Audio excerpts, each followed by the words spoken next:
চুল পড়ার সমস্যার অন্যতম কারণ যেটা আয়ুর্বেদ চিকিৎসা বিজ্ঞান বলে গেছে, আজকের মডার্ন সায়েন্স বলে যাচ্ছে, দ্যাট ইজ কিন্তু অবশ্যই স্ট্রেস, টেনশন, অ্যাংজাইটি। দেখুন, পর্যাপ্ত পরিমাণ ভিটামিন B12-এর সোর্স কিন্তু বেশিরভাগই আমিষ খাবারে। সুতরাং যারা ভেজিটেরিয়ান তাদের কিন্তু সময় সময় ভিটামিন B12 ব্লাডে টেস্ট করাটা প্রয়োজন, B6 বায়োটিন টেস্ট করা প্রয়োজন, কারণ এগুলোর ঘাটতিতেও চুল পড়তে পারে। রাত্রে যদি তুমি ঘুম গিফট করো, সে বন্ধু বা বান্ধবী সে তোমার জীবনে থাকবে কি থাকবে না ইম্পর্ট্যান্ট নয়, কিন্তু অবশ্যই জেনে রাখবে তোমার চুলের সমস্যা আসবে।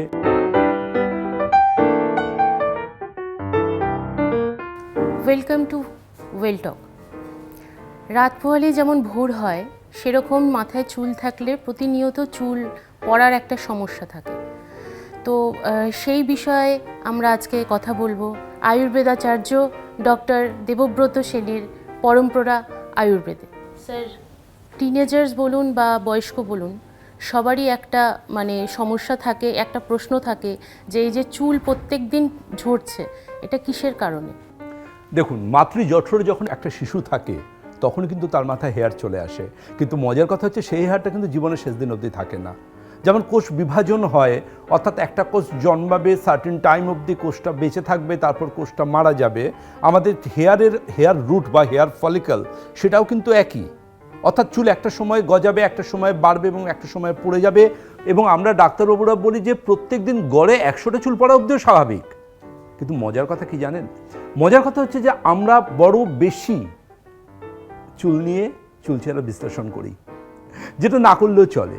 আলটিমেটলি মনে রাখতে হবে দুটো জিনিস, চুল পড়ার কতগুলো সুনির্দিষ্ট কারণ আছে, সে কারণগুলোকে মাথায় রাখতে হবে।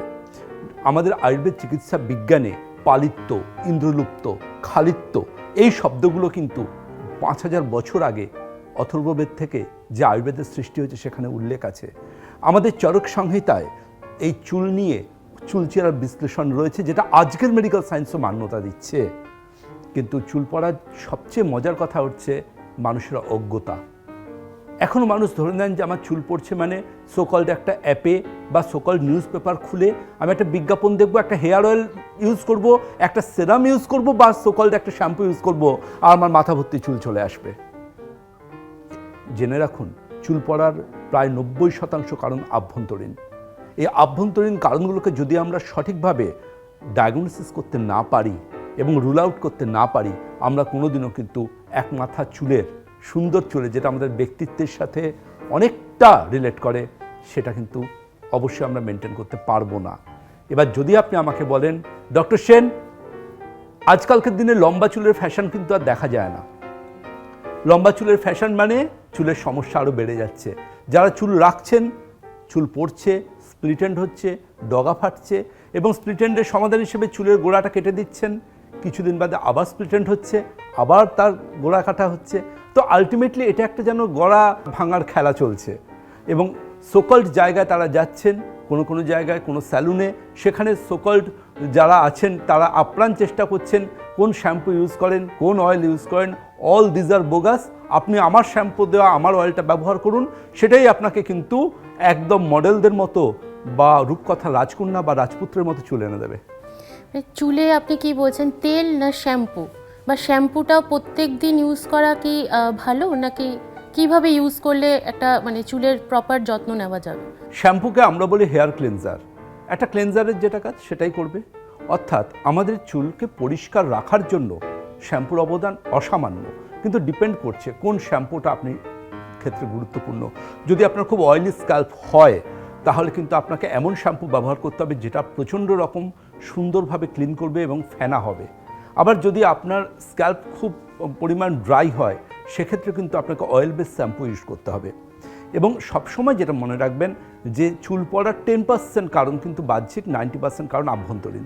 এবং আভ্যন্তরীণ কারণের মধ্যে যদি কারো চুল পড়ার সমস্যা থাকে, চুল পড়ার সমস্যার অন্যতম কারণ যেটা আয়ুর্বেদ চিকিৎসা বিজ্ঞান বলে গেছে, আজকের মডার্ন সায়েন্স বলে যাচ্ছে, দ্যাট ইজ কিন্তু অবশ্যই স্ট্রেস, টেনশন, অ্যাংজাইটি। এই আমাদের জীবনের তিনটি, দেখুন আপনি হোটেল ম্যানেজমেন্ট জানেন, আপনি হসপিটাল ম্যানেজমেন্ট জানেন, কিন্তু আমাদের কিন্তু স্ট্রেস, টেনশন, অ্যাংজাইটি ম্যানেজমেন্টের কোনো কোর্স হয় না। এই তিনটাকে ম্যানেজমেন্ট করবার জন্য আমাদের প্রয়োজন ধীর ধৃতি স্মৃতি, অর্থাৎ ব্যক্তিত্বকে সঠিক পুনর্নির্মাণ করা। যার অর্থ আমরা এটা বলতে পারি এরকমভাবে যে আমরা আমাদের স্ট্রেস টেনশন অ্যাংজাইটিকে নিয়ন্ত্রণ করব। ওই যে বলে না থোড়িসি বাত মে টেনশন শুরু থোড়িসি বাত মে টেনশন খতম, ওই জায়গাটা থেকে বেরিয়ে আসতে হবে। ব্লাডে কর্টিসল স্ট্রেস হরমোনকে নিয়ন্ত্রণে রাখতে হবে, কারণ মেডিকেল সায়েন্স বলছে যদি আপনি স্ট্রেস করেন, আপনি টেনশন করেন, আপনি অ্যাংজাইটি করেন, আপনি রাত জাগেন, আপনার চুল পড়বে। খুশকিও তো একটা কারণ। একদমই নয়, খুশকি চুল পড়ার আদৌ কোনো কারণ নয়, এটা অনেকে ভুল করেন। জানবেন সাপ যেমন নির্দিষ্ট সময় ছাড়া খোলস ছাড়ে, তেমন আমাদের মাথার চামড়াও নির্দিষ্ট সময় সময় উঠবে, যাকে আমরা ডাক্তারবাবুরা বলি এপিডার্মাল পলিফারেশন। সমস্যা তখন হয় যখন এই খুশকি নামক সাধারণ একটা শারীরবৃত্তীয় প্রক্রিয়া সেটা ফিরে ফিরে আসে। লক্ষ্য করে দেখতে হবে যে সেটা সামারের দিকে মাথা ঘেমে গেলে ইচিং হচ্ছে কিনা, স্টিকি হয়ে যাচ্ছে কিনা, শীতকাল হলে সেটা ছোটো ছোটো ফ্লেক্সের টুকরো হয়ে আসছে কিনা, এবং এমন হচ্ছে যে শ্যাম্পু না করলেই সেটা ফিরে আসছে কিনা। সেক্ষেত্রে সেটা কিন্তু অবশ্যই হতে পারে সোরিয়াসিসের মতো সমস্যা, হতে পারে ড্রাই এক্সিমার মতো সমস্যা স্ক্যাল্পের, এমনকি হতে পারে সেবোরিক ডার্মাটাইটিস বা অ্যাটোপিক ডার্মাটাইটিসের মতো সমস্যা, যেটা একজন উপযুক্ত চিকিৎসক সেটাকে পরীক্ষা করে সঠিক ডায়াগনোসিস করে তার সঠিক নিদান বর্ণনা করবেন। কখনোই কোনো শ্যাম্পু বা অয়েল আলটিমেট কোনো ট্রিটমেন্ট হতে পারে না, ওটা for external care and maintenance. চুল পড়ার অন্যতম আরেকটি কারণ যেমন ধরুন থাইরয়েডের সমস্যা, অর্থাৎ হাইপোথাইরয়েডিজম, যেক্ষেত্রে রক্তে TSH এর মাত্রা মোটামুটিভাবে 5-এর ওপর থাকে, সেক্ষেত্রে কিন্তু তেল জল শ্যাম্পু করে ঘষলেই হাতে চুল উঠে আসে। এবং আলটিমেটলি PCOD, যেটা আজকে টিনেজার থেকে শুরু করে মোটামুটি একটা বলতে পারেন প্রতি ঘরের সমস্যা হয়ে দাঁড়িয়েছে, সেই সমস্যাতেও চুল পড়ে। এমনকি যারা কেমোথেরাপি নেন তাদেরও চুল পড়ে। সুতরাং চুল পড়ার কিন্তু প্রচুর কারণ আছে, এমনকি কোনো অটোইমিউন ডিজিজ বা কোনো সার্জিক্যাল প্রসিডিওর লাইক প্রেগনেন্সি, বা এমন ধরুন যে কোনো ভাইরাল ফিভার, অর্থাৎ ইমিউন কম্প্রেসিভ বা those person suffered by immune suppressive diseases, তাদেরও কিন্তু চুল পড়তে পারে। সুতরাং এটা মাথায় রাখতে হবে যে চুল পড়ার যখন 90% কারণ ইন্টারনাল এবং এক্সটার্নাল কারণের মধ্যে, যেমন আমি সেবোরিক ডার্মাটাইটিস, অ্যাটোপিক ডার্মাটাইটিসের কথা বললাম, এই ধরনের কারণ। সুতরাং আলটিমেটলি ভাবতে হবে যে চুল পড়ার সমাধান বা চুল পড়ার সমস্যা নিয়ে যখন কোনো পেশেন্ট আমাদের কাছে আসেন, আমরা কিন্তু বলি তাকে গোড়ার কথা, অর্থাৎ হেয়ার রুটকে নারিশমেন্ট করতে হবে। দেখবেন যে ছেলেদের ক্ষেত্রে আমরা বলি টেস্টোস্টেরন হরমোনের আধিক্যে মাথার এই অংশটা ফাঁকা হয়, দুটো সাইড ফাঁকা হয়। অনেকে ভাবেন যে সিঁদুর পরার জন্য আমাদের বোনেরা দিদিরা ভাবেন মাথা ফাঁকা হচ্ছে সামনেটা, তারা এরিয়া ভাগ করে সিঁথি চওড়া হয়েই চলে, কারণ এটাও কিন্তু হরমোনাল কজ। সুতরাং যেমন মেনার্কি টু মেনোপোজ, অর্থাৎ রজ প্রবৃত্তি থেকে রজনিবৃত্তি, শুদ্ধ ভাষায় বাংলা ভাষায় বলতে গেলে আমরা যাকে বলি, এই ধরনের ক্ষেত্রেও কিন্তু দেখা যায় হরমোনাল চেঞ্জেসে কিন্তু ডাইরেক্ট এফেক্ট পড়ে আমাদের অতি অবশ্যই হেয়ারের উপর, ঠিক প্যারালাল স্কিনের উপর। একজন মানুষ ভেতর থেকে কতটা সুস্থ তার মাপকাঠি বা স্কেল কিন্তু বলে দেবে তার হেলদি হেয়ার এবং তার শাইনি বা গ্লোয়িং স্কিন দেখে। আগেকার মা ঠাকুমারা বলতেন অ্যালোভেরা জেল লাগাও বা কারি পাতা, চাইল্ড লিকার, এগুলো বিভিন্ন রকম পদ্ধতি ইউজ করতেন। এই সম্বন্ধে আপনি যদি কিছু বলেন। শুধু তাই নয়, আমাদের ছোটোবেলা তো বলা হতো চুলের সমস্যা হলে ন্যাড়া হয়ে যেতে, এমনকি বলা হতো ভৃঙ্গরাজ, কেশুত এগুলো মাখতে, এমনকি নারকেল তেলেরও ব্যবহার ছিল প্রচুর। কিন্তু আপনি এটুকু নিশ্চিত হন যে আমাদের মাথার চামড়ায় এমন কোনো ফুটো নেই যে ফুটো দিয়ে এই সমস্ত জিনিসপত্র ভেতরে গিয়ে হেয়ার রুট থেকে চুলকে টেনে বার করে নিয়ে আসবে। তাহলে পৃথিবীতে কিন্তু আজকের দিনে কারোর মাথা ফাঁকা থাকতো না। একটা জিনিস বুঝতে হবে আমাদের, আমরা ডাক্তারবাবু, আমরা মেডিকেল সায়েন্সকে সাথে নিয়ে চলি। টাকে চুল গজায় না, this is the final word. টাকে চুল গজায় না। চুল পড়ার কতগুলো ফেজ হয়। যখন কারুর মাথার চুল দেখা যাচ্ছে পড়ছে এবং নতুন চুল আসছে না, অর্থাৎ স্ক্যাল্প আস্তে আস্তে ভিজিবল হচ্ছে, তাকে সেই সময় থেকে সতর্ক হতে হবে। তাকে ভাবতে হবে আমার এক একটা চুল আমার ব্যক্তিত্বের সাথে ভীষণ গুরুত্বপূর্ণ। আমি যত ক্লান্ত থাকি, যত রাত হোক, আমাকে আমার হেয়ার কেয়ার করে শুতে যেতে হবে। আমার যদি বাইরে ফিল্ড ওয়ার্ক অ্যাক্টিভিটি থাকে, আমাকে সকালে যেমন শ্যাম্পু করছি, রাত্রেও শ্যাম্পু করতে হবে। আমাদের মা ঠাকুমারা যে জিনিসটা করেছেন সেটা অনেকাংশে মেনটেন্যান্স বা কেয়ারের জন্য অবশ্যই তার বৈজ্ঞানিক সার্থকতা রয়েছে। কিন্তু আজকের এই প্রজন্মের আমরা যারা আয়ুর্বেদ চিকিৎসক, আমরা যারা মাইক্রোবায়োলজি, বায়োকেমিস্ট্রি, মলিকুলার বায়োলজি নিয়ে কাজ করি, আমরা কিন্তু সব ক্ষেত্রে যে আজকের আয়ুর্বেদকে অনেকটা রিভাইজ বা পরিমার্জিত করে কথা বলি, যেখানে আজকে আমাদের কাছে যে পেশেন্টরা আসেন আজকে 21st সেঞ্চুরিতে আরও সায়েন্টিফিক এবং clinically established line of treatment আমরা পেশেন্টকে দিতে পারি, যার এফেক্টে হেয়ার হোক বা স্কিনের সমস্যা তারা এন্ড অফ দ্য ডে অনেকটা ভালো থাকেন। স্যার, আপনি যে বললেন চুল পড়াটা শুধুমাত্র মানে বাহ্যিক নয়, আভ্যন্তরীণ, তো সেক্ষেত্রে মানে আমরা তো এখন বেসিক্যালি ভেজাল খাই, মানে সবই খাচ্ছি, প্রায় অয়েলি ব্যাপারটা হয়ে যাচ্ছে, কারো পিসিওডি, ফ্যাটি লিভার, এগুলো একটা ব্যাপার হচ্ছে। তো এর ফলেও কি চুল পড়ার মানে আছে, সম্ভাবনা আছে? একদমই তাই। দেখুন, নিউট্রিশনাল ঘাটতি বা অপুষ্টিজনিত সমস্যা একটা বড় কারণ। আমরা যত প্যাকেটে সিল করা খাবার খাবো, সেটা যে কোনো রকম প্যাকেটে সিল করা খাবার, সেটা কোনো প্রোটিন ড্রিঙ্কস থেকে শুরু করে আপ টু চিপস, সিল করা যে কোনো খাবার, এই প্রত্যেকটা খাবার শুধুমাত্র যে আমাদের শরীরে হেয়ার বা স্কিনের উপর এফেক্ট ফেলে তা নয়, এটা আমাদের মাল্টি গুরুত্বপূর্ণ অর্গানের উপর এফেক্ট ফেলে। সুতরাং আমরা সবসময় একটা জিনিস বলি, সেটা হচ্ছে আপনি যে খাবারটাই খান না কেন সেই খাবারটা যেন প্রিজারভেটিভ ফ্রি হয় এবং সেটা যেন কোনো প্রসেস খাবার না হয়। যে খাবারটাই খাবেন সেটা যেন ঘরোয়া খাবার হয়। সেকেন্ড, চুল পড়ার অন্যতম যে কারণের জন্য গ্রাম বাংলার আমাদের মা বোনেরাও কম্প্রোমাইজ হন হেলথের দিক থেকে। আমার ছোট থেকে দেখেছি আমার মাকে, বাড়িতে আছি আমি, বাবা খাবার দিচ্ছেন, আমাকে খাবার দিচ্ছেন, সবাই আমরা খাচ্ছি, মা কিন্তু খেতে বসলেন না। এবার আমরা যখন খাওয়া দাওয়া হয়ে গেল, তারপর রান্নাঘরে মা যখন খেতে বসছেন, দেখি মায়ের কাছে কিন্তু সেইভাবে আর তরি তরকারি বা মাছ মাংস কিছু নেই, সবটাই আর রোববার আরও দুটি খা করে আমাদের খাইয়ে দিয়েছেন। তো আমাদের মায়েদের, আমাদের বোনেদের, আমাদের দিদিদের কিন্তু অপুষ্টিজনিত সমস্যা রয়েছে এবং তার অন্যতম কারণ হিসেবে যেটা পাই আমরা অ্যানিমিয়া। দেখুন, haemoglobin, haem means iron part, globin means protein part, এই দুটোর কনজুগেশন করে কিন্তু আমরা হেয়ারকে একটা প্রপার, অর্থাৎ যার হিমোগ্লোবিন ভালো তার হেয়ার ভালো। আমরা তার জন্য যখন কোনো পেশেন্ট আমাদের কাছে আসেন, আমরা কিন্তু তার সিবিসি, হিমোগ্লোবিন, বিশেষ করে ফেরিটিন দেখি। যদি দেখা যায় যেমন ধরুন কেউ থ্যালাসেমিয়া ক্যারিয়ার জাস্ট, সেক্ষেত্রেও কিন্তু দেখা যায় যে তার ফেরিটিন লেভেল কম থাকে। আবার এমনও দেখা যায় যে দেখবেন আমাদের এই একই আমাদের বাংলার মা বোনেদের বিশেষ করে দেখবেন খুব কম বয়সে হাড়ের ক্ষয়জনিত সমস্যা আসে, যেখানে দেখা যায় ক্যালসিয়ামের ঘাটতি আছে। এবং আপনি জানেন এই ক্যালসিয়াম শুধু খেলে হবে না, এই ক্যালসিয়ামকে আমাদের অন্ত্র থেকে আমাদের হাড়ে পৌঁছে দেওয়ার জন্য কিন্তু ভীষণ রকম প্রয়োজন ভিটামিন ডি। এই ভিটামিন ডি এর ঘাটতি থাকলে কিন্তু এটা কম্প্রোমাইজ হয়ে যায়। সুতরাং ভিটামিন ডি এর ঘাটতির জন্য ওটাকে রিকভার করবার জন্য আমাদের কিন্তু ভীষণ রকম প্রয়োজন, সোকল্ড কোনো সাপ্লিমেন্টস নয়। ইচ্ছে মতো ভিটামিন ডি খেয়ে চললে কিডনি কম্প্রোমাইজ হতে পারে, যেভাবে সিকেডির পেশেন্ট বাড়ছে। কোনো সাপ্লিমেন্ট নিজের ইচ্ছে মতো খেলে, বিজ্ঞাপন দেখে খেলে হবে না, অবশ্যই একজন অভিজ্ঞ ডাক্তারবাবুর পরামর্শ অনুযায়ী খাওয়া উচিত।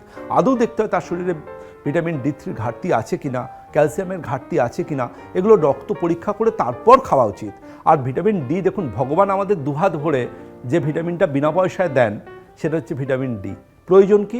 প্রয়োজন একটুখানি সূর্যের আলোয় বেরোনো। আজকে সানস্ক্রিনের দৌরাত্মে এবং আমাদের কর্পোরেট লাইফস্টাইলে এবং আমাদের সোকাল ট্যান হয়ে যাওয়ার ভয়ে আমরা সূর্য মামাকে কিন্তু টাটা করে দিয়েছি। সকাল থেকে রাত্রির আমাদের বাড়িতে একটু রোদ্দুরও ঢোকে না, আমরাও একটু রোদ্দুরে বেরোই না, কিনা ট্যান হয়ে যাব। কিন্তু আলটিমেটলি সূর্যের আলোটা থেকেই কিন্তু আমাদের শরীরে ভিটামিন ডি সিনথেসিস হয়। তো আলটিমেটলি আমাদের একটা জিনিস ভাবতে হবে যে সকালের ডিম সানলাইটে একটু টুথপেস্টটা নিয়ে বেরিয়ে গেলাম ছাদেতে, বা সকালে পার্কে গিয়ে একটু বসলাম, বা বাড়ির বারান্দায় বসলাম, যেখান থেকে সূর্যের আলো একটুখানি আমার স্কিনে এসে পড়লো এবং আমার স্কিন নিউট্রিশন পেলো এবং প্যারালাল তার পাশাপাশি আমার ভিটামিন ডি এর ঘাটতিটাও পূরণ হলো। সুতরাং এই হিমোগ্লোবিনের সমস্যা বা ক্যালসিয়াম বা ভিটামিন ডি এর সমস্যা, এটা কিন্তু চুল পড়ার অন্যতম আরেকটা কারণ। আরেকটা কারণ কি বলুন তো? আরেকটা অন্যতম কারণ থাকেন, দেখুন যারা আমিষ খাবার খান বা নিরামিষাশী, তাদের দুজনকে আমি রেসপেক্ট দিয়ে বলবো যে ফর্টিফাইড সিরিয়াল ছাড়া ভিটামিন বি কমপ্লেক্সের একটা ঘাটতি হয়। ফর্টিফাইড সিরিয়ালস মিন্স যে ধরনের জিনিসপত্রে বাইরে থেকে ভিটামিন বি12 মেশানো না হচ্ছে। দেখুন পর্যাপ্ত পরিমাণ ভিটামিন বি12-এর সোর্স কিন্তু বেশিরভাগই আমিষ খাবারে।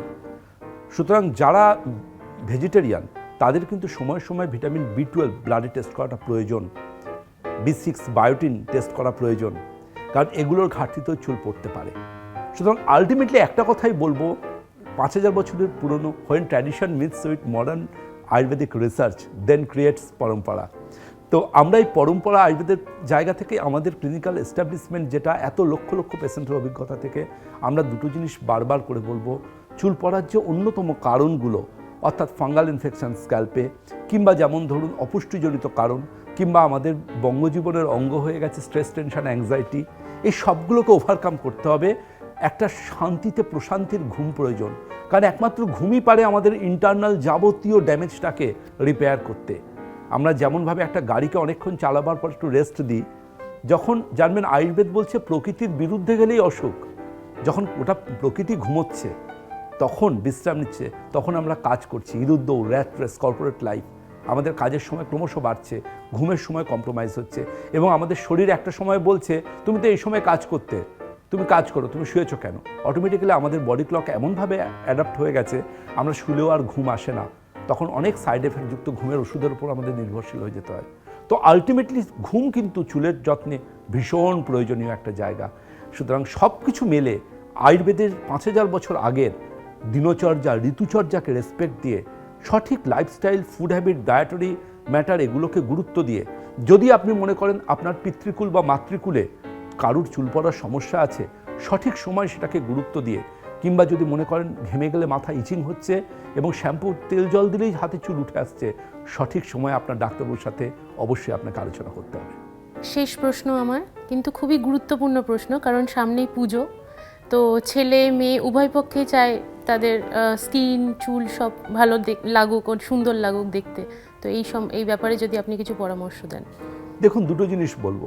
প্রথম হচ্ছে আমার অ্যাজ এ ডক্টর অ্যাডভাইস যেটা, সেটা হচ্ছে আপনি আপনার বাড়ি, ঘর, গাড়ি সব কিছু গিফট করে দিন, আমার কোনো আপত্তি নেই। বিশেষ করে আমি জেনজিকে বলবো, বাড়ি, গাড়ি, ব্রাদার, সিস্টার্স, তোমরা সব কিছু গিফট করে দাও, বই, পছন্দের বই দিয়ে দাও, কোনো সমস্যা নেই। কিন্তু প্লিজ কোনো বন্ধু বা বান্ধবীকে রাত্রের ঘুমটা গিফট করো না। রাত্রে যদি তুমি ঘুম গিফট করো, সে বন্ধু বা বান্ধবী সে তোমার জীবনে থাকবে কি থাকবে না ইম্পর্ট্যান্ট নয়, কিন্তু অবশ্যই জেনে রাখবে তোমার চুলের সমস্যা আসবে, তোমার অবশ্যই তোমার স্কিন সাফার করবে, এবং অবশ্যই কিন্তু তোমার এজিং প্রসেস ফাস্টার হবে। সুতরাং ঘুমোও। আর এর পাশাপাশি যেহেতু সামনে ফেস্টিভ সিজন আসছে, আমাদের বাঙালিদের তো 12 মাসে 13 পার্বণ, সবসময় আমরা চেষ্টা করি আরও সুন্দর হবার। অবশ্যই আয়ুর্বেদ চিকিৎসা বিজ্ঞানে সেই সমস্ত ভেষজ আছে, যেই ভেষজগুলো ভেতর থেকে তোমার হেয়ারকে ভালো রাখতে পারে। এই ভেষজগুলো কোনো টোটকার মাধ্যমে বা এই ভেষজগুলো ইচ্ছে মতো ইন্টারনেট দেখে ব্যবহার কিন্তু করবে না। অবশ্যই একজন উপযুক্ত যশস্বী আয়ুর্বেদ চিকিৎসকের পরামর্শ নিয়ে তুমি যদি আয়ুর্বেদ চিকিৎসা বিজ্ঞানের কাছে সহায়তা চাও, তুমি অবশ্যই এই পুজোর আগেই, কে বলতে পারে, হয়তো তোমার মণ্ডপের আমাদের শারদ অর্ঘ্য বা শারদ সুন্দরী প্রতিযোগিতাগুলো হয়, শ্রেষ্ঠ ত্বক, শ্রেষ্ঠ কেশ, তাতে তুমিও পার্টিসিপেট করতে পারো। কিন্তু প্রয়োজন সঠিক সময়ে চুল পড়ার কারণটা খুঁজে বার করা এবং সঠিকভাবে সেটা চিকিৎসা শুরু করা। লাইক ও সাবস্ক্রাইব করার পাশাপাশি বেল আইকনটি প্রেস করতে ভুলবেন না। ওয়েল টক।